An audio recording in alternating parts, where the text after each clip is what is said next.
Hello students of class 6th. Today we will discuss chapter number 10, Motion and Measurement of Distances.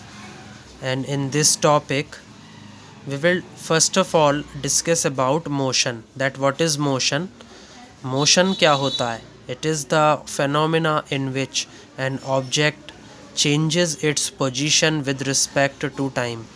ये एक ऐसा phenomena है जिसमें कोई भी ऑब्जेक्ट है या कोई वस्तु है वो अपनी पोजीशन को, अपनी जगह को बदल देती है विद रिस्पेक्ट टू टाइम, समय के मुताबिक। तो उस ऑब्जेक्ट में क्या हो रहा है? मोशन हो रहा है। And measurement of distances, measurement का क्या मतलब है students? Comparison of unknown quantity with some known quantity of the same kind। जो कोई भी अननोन क्वांटिटी है, यदि हम उसकी तुलना किसी नोन क्वांटिटी से करें, यानी कि ऐसी क्वांटिटी से करें जिसे हम जानते हैं, ऑफ द सेम काइंड, और दोनों क्वांटिटी एक ही प्रकार की हों, तो उसको क्या बोला जाता है? मेज़रमेंट बोला जाता है।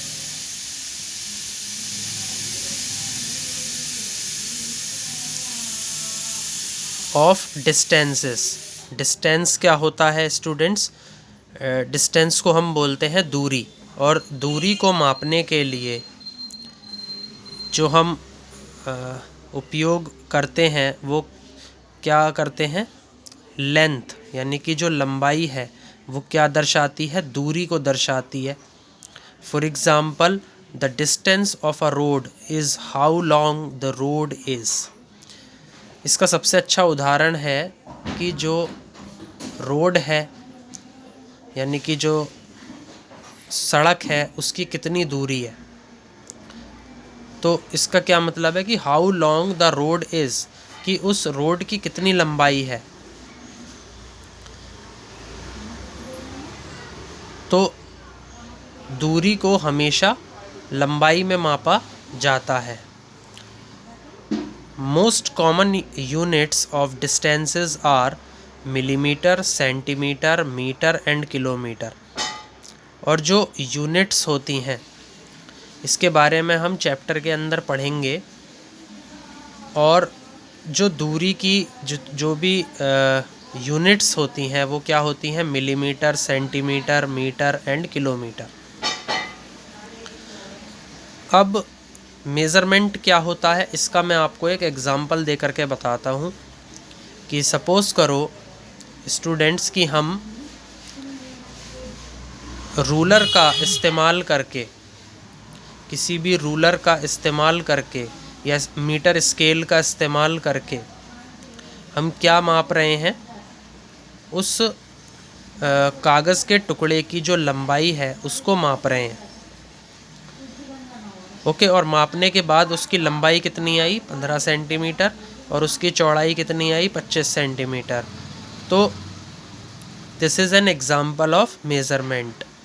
तो मेज़रमेंट में हम कोई भी डिवाइस ले लेंगे, जैसे कि रूलर है या फिर मीटर स्केल है, उससे हम क्या करेंगे? किसी भी ऑब्जेक्ट की लंबाई अथवा चौड़ाई मापेंगे। जैसे कि मैंने इसमें एग्ज़ाम्पल लिया है पीस ऑफ पेपर, यानी कि कागज़ के टुकड़े का मैंने एक उदाहरण दे करके आपको बताया कि मेज़रमेंट क्या है। तो अब स्टूडेंट्स इस चैप्टर को हम स्टार्ट करते हैं। तो इस चैप्टर का नाम है motion and measurement of distances. Motion यानी कि गति, एंड मेज़रमेंट ऑफ डिस्टेंसेस यानी कि दूरी का मापन। तो ये इस चैप्टर का नाम है। तो अब हम इस चैप्टर को स्टार्ट करते हैं। There was a general discussion among the children in Paheli and Bhujo's class about the places they had visited during the summer vacations।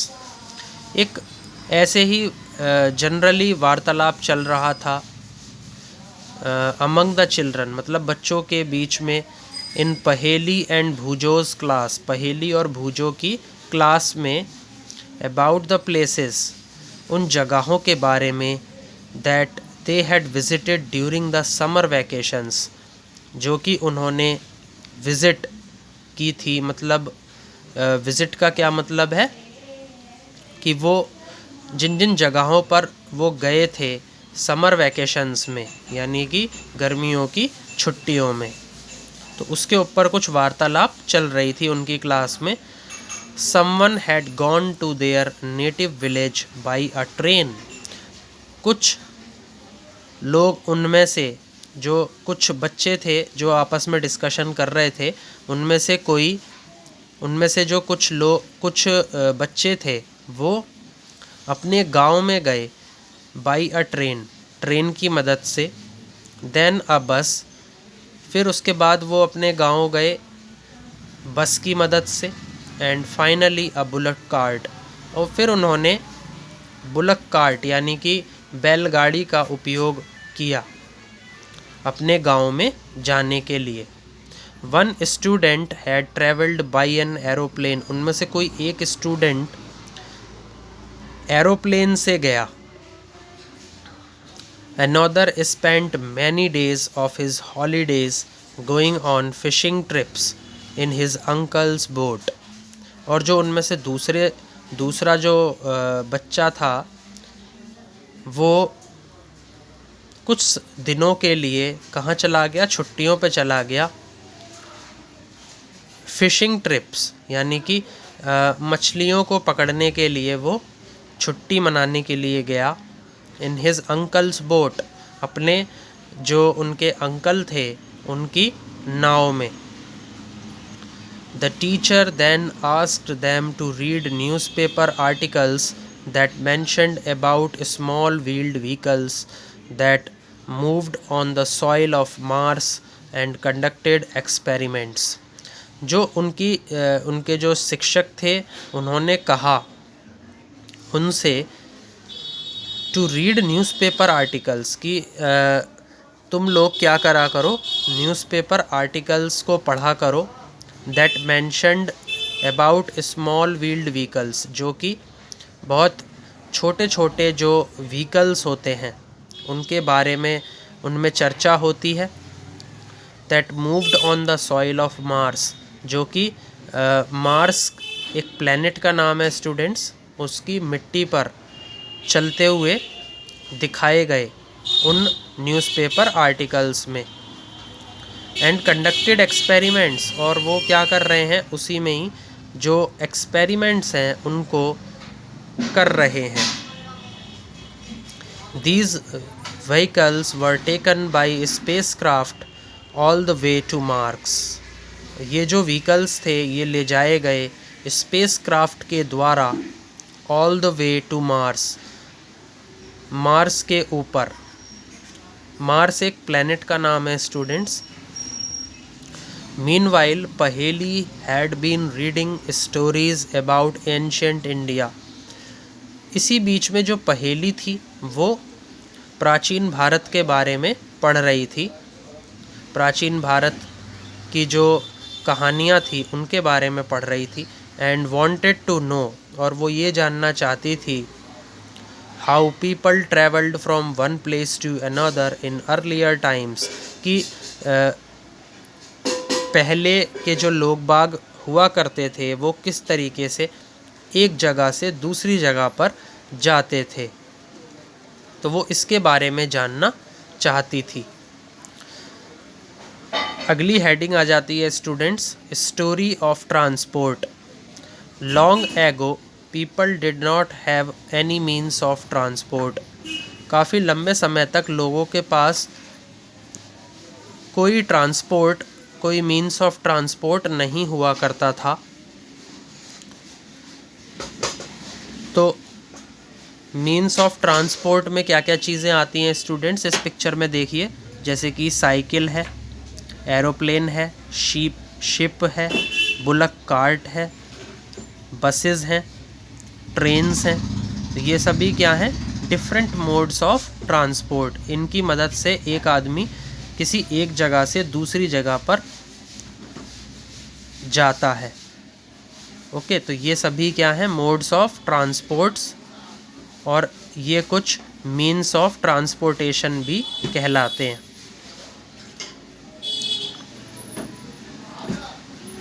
They used to move only on foot. तो यहाँ पे earlier times की बात चल रही है students की, जो पहले के लोग हुआ करते थे वो अपने पैरों पर चला करते थे। And carry goods on their back, और जो भी सामान हुआ करता था वो उसको अपनी पीठ पर लाद करके ले जाते थे। Later on they began to use animals for transportation.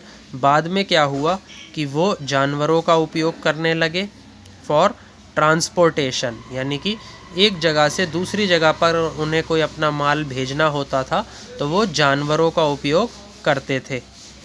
For transport through water routes boats were used from ancient times. यदि उन्हें पानी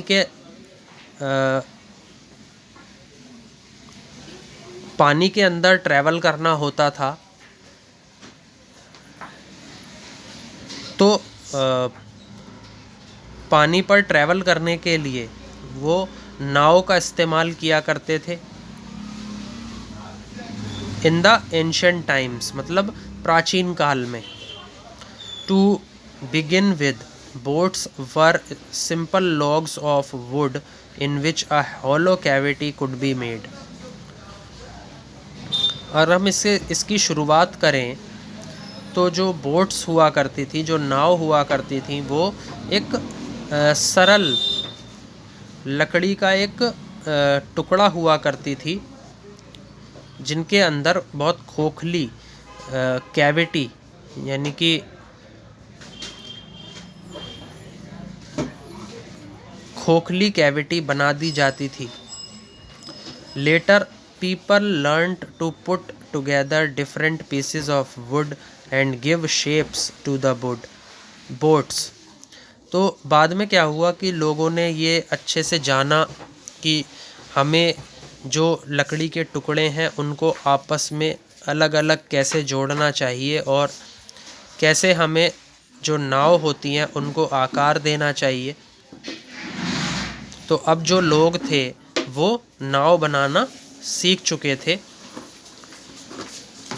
These shapes imitated the shapes of the animals living in water। और ये जो shapes उन्होंने बनाई, ये जो आकार उन्होंने बनाए, these imitated the shapes of animals living in water। और इन्हीं से ही जो जानवर पानी के अंदर रहा करते थे उनकी जो शेप्स हैं वो भी उभर कर सामने आईं। Recall our discussion of this streamlined shape of fish in chapters 8 and 9। याद कीजिए स्टूडेंट्स कि हमने जो चैप्टर 8 और 9 में डिस्कशन किया था, वार्तालाप करी थी on the streamlined shape of fish, कि जो मछली होती है उसका जो सुव्यवस्थित आकार है उसके बारे में हमने डिस्कशन किया था, वार्तालाप की थी, उसको याद कीजिए। Invention of the wheel made a great change in modes of transport. जो इन्वेंशन था, इन्वेंशन को बोला जाता है आविष्कार। तो जो व्हील यानी कि पहिए का जो आविष्कार था, that was a great change, वो एक काफ़ी महान बदलाव हुआ इन द मोड्स ऑफ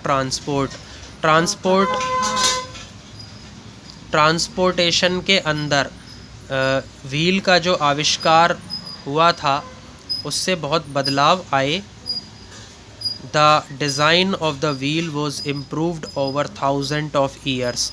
जो डिज़ाइन था, किसी भी पहिए का जो डिज़ाइन था उसके अंदर बहुत इम्प्रूवमेंट्स आए, यानी कि बहुत सुधार आए ओवर 1000 ऑफ ईयर्स। 1000 सालों में जो व्हील का डिज़ाइन था उसके अंदर बहुत उसी की कह रही मैं भी।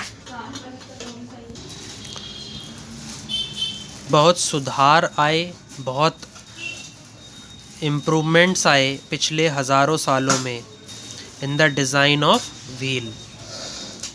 Animals were used to pull carts that moved on wheels. जो एनिमल्स हुआ करते थे, जो जानवर हुआ करते थे, उनका उपयोग किया जाता था कार्ट्स को खींचने में। जैसे कि एग्ज़ाम्पल ले लेते हैं, जैसे बुलक कार्ट्स होती हैं तो उसमें बुल्स होते हैं, यानी कि जो बैल होती है वो क्या करती है, कार्ट को खींचती है। तो इसी तरीके से जानवरों का उपयोग किया जाने लगा कि वो कार्ट्स को खींचे, और जिनसे जो पहिया हुआ करता था उन कार्ट्स पे वो चला करता था। तो इससे जो कार्ट हुआ करती थी वो एक जगह से दूसरी जगह पर ले जाई जाती थी थ्रू एनिमल्स, जानवरों के द्वारा। Until the beginning of the 19th century, people still depended on animals, boats and ships to transport from place to place।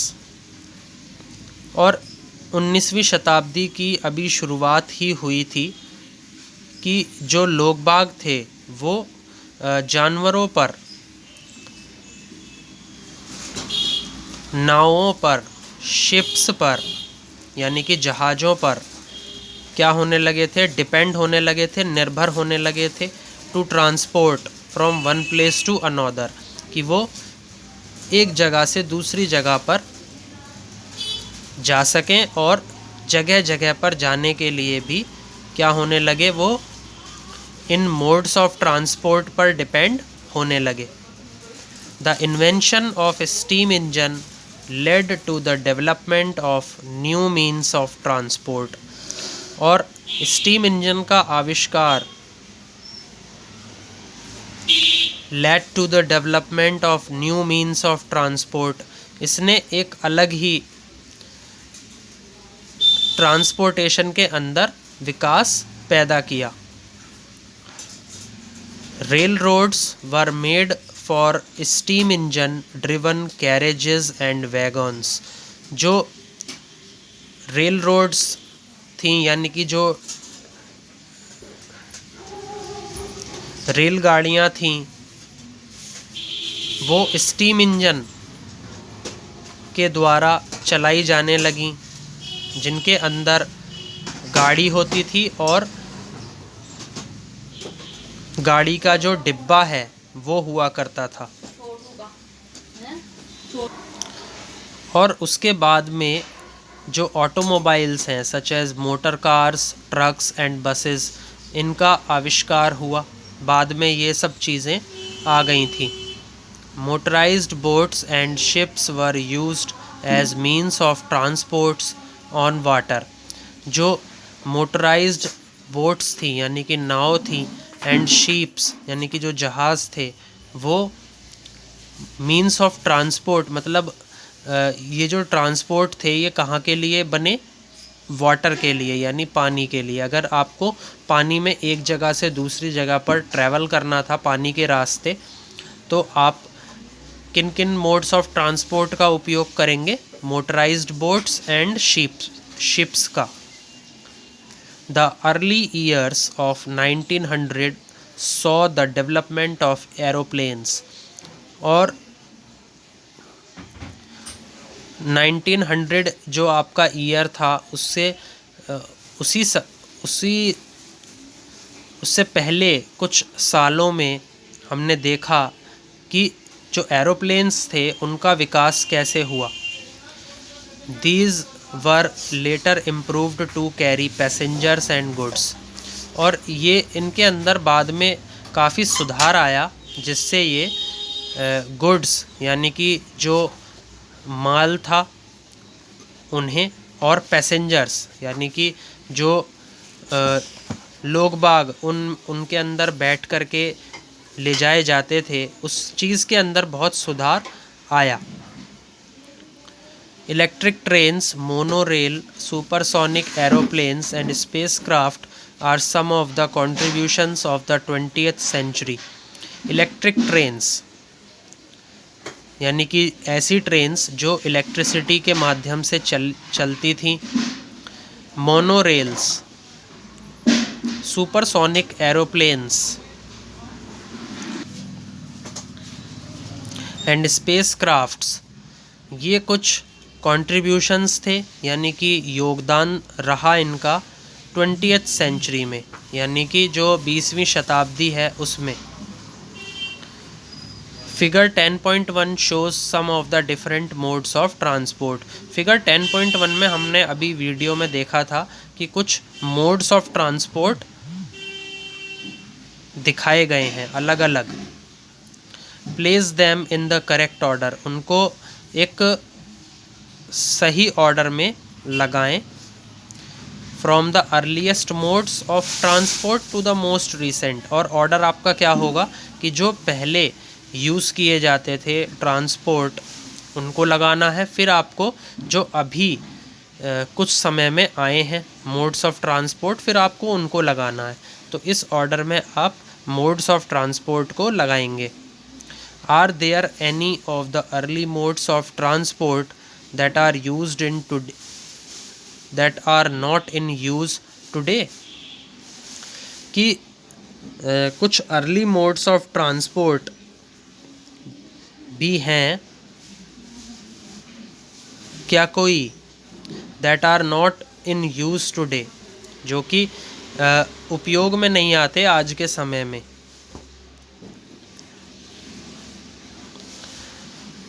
अब अगला हम डिस्कस करेंगे students, how wide is this डेक्स. जो ये डेक्स है ये कितनी चौड़ी है. How did people know how far they have travelled, जो लोग हैं वो ये कैसे जाने कि वो कितनी दूर तक ट्रैवल कर चुके हैं या फिर यात्रा कर चुके हैं. How will you no whether you can walk all the way to your school or whether you will need to take a bus or a rickshaw to reach your school. आप ये कैसे जानें कि whether you can walk, कि क्या आप पैदल चल सकते हैं, all the way to your school, school तक जाने के लिए क्या आप पैदल चल के जा सकते हैं, या whether you will need to take a bus, या आपको बस लेने की ज़रूरत है स्कूल पहुंचने के लिए, या फिर रिक्शा की ज़रूरत आपको पड़ सकती है स्कूल पहुंचने के लिए. तो ये चीज़ें आप कैसे जानें. When you need to purchase something,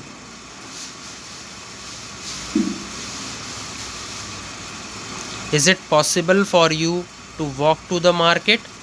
जब भी आपको कोई चीज़ खरीदने की ज़रूरत पड़ती है, इज़ इट पॉसिबल, क्या ये मुमकिन है आपके लिए कि आप चल कर के कहाँ जाएं, मार्केट में जाएं उस चीज़ को ख़रीदने के लिए जो चीज़ की ज़रूरत आपको पड़ी है.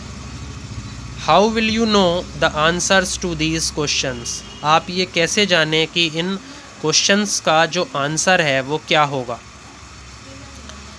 Is it often important to know how far a place is? Is it often important, क्या ये ज़रूरी है जानना कि जो जगह है वो कितनी दूर है.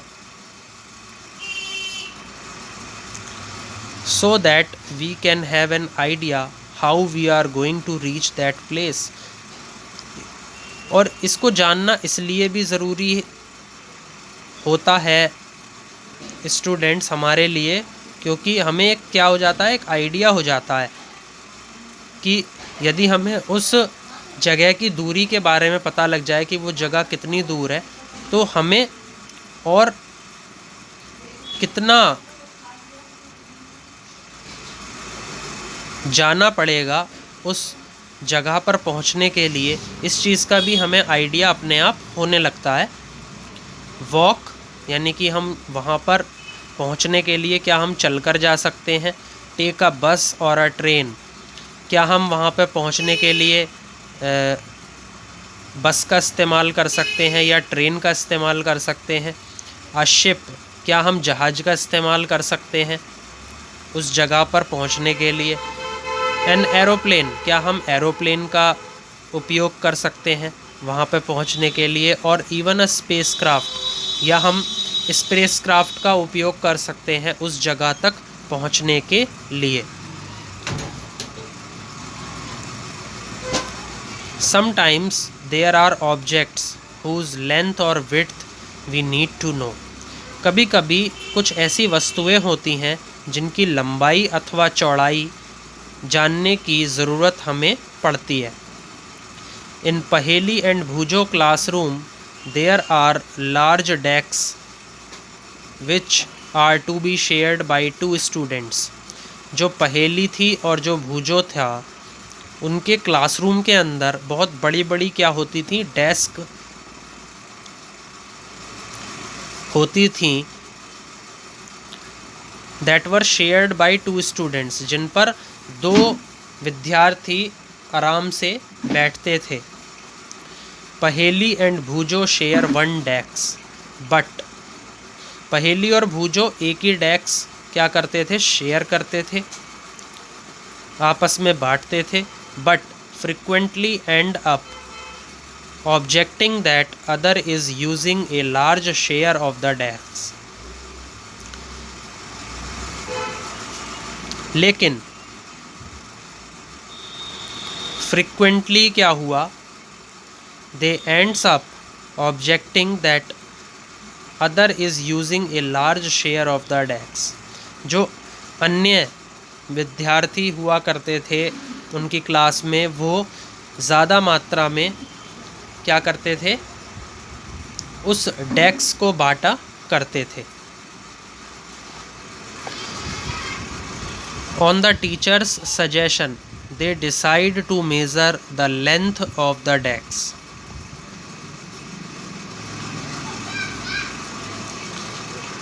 जो टीचर्स का सजेशन हुआ करता था, मतलब जिस तरीके से जो उनके शिक्षक थे वो उन्हें कुछ सजेशन दिया करते थे, कुछ सुझाव दिया करते थे। They decided to measure the length of the desk, तो उसके बेसिस पर उन्होंने क्या डिसाइड किया कि वो डेस्क की जो लंबाई है उसको मापेंगे। Make a mark exactly in the middle of it, उन्होंने क्या बनाया? एक मार्क बनाया that was exactly in the middle of it, मतलब जो डेस्क थी उसके मध्य में उन्होंने एक मार्क बनाया। And draw a line to separate the 2 halves of the desk, और उन्होंने उस डेस्क के बीच में जो मार्क बनाया था वहाँ से एक लाइन ड्रॉ करी, एक लाइन बनाई जिससे वो 2 अलग अलग हिस्सों में बट गई थी। यहाँ पे बात चल रही है डेस्क की। Both Paheli and Bhoojo are very fond of playing gilli danda with their friends. दोनों पहेली और भूजो गिल्ली डंडा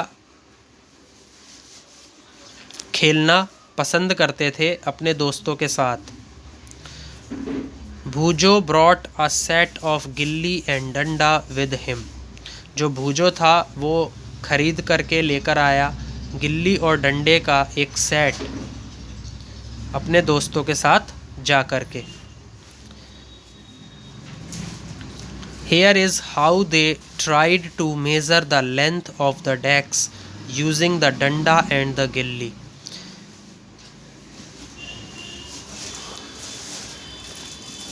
Here is, यहाँ पर how they tried, कैसे उन्होंने कोशिश की, to measure the length of the desk, उस डेस्क की लंबाई को मापने के लिए। यूजिंग द डंडा एंड द गिल्ली, डंडा और गिल्ली का उपयोग करके उन्होंने उस डेस्क की लंबाई को मापने की कोशिश करी। The desk seem to be having a length equal to 2 danda lengths and 2 lengths of the gilli. जो डेस्क की लंबाई थी वो किसके बराबर थी? 2 डंडे की लंबाई के बराबर, मतलब 2 डंडे को जब रख देंगे उसके बराबर थी, और यानी कि जो 2 गिल्ली की लंबाई थी अगर उनको रख दें उन दोनों डंडे की लंबाई के आगे, तो जो डेक्स की लंबाई थी उसके बराबर थी। Drawing a line in the middle of the डेक्स leaves each of them happy with a half of the decks equal to a danda and gilli in length.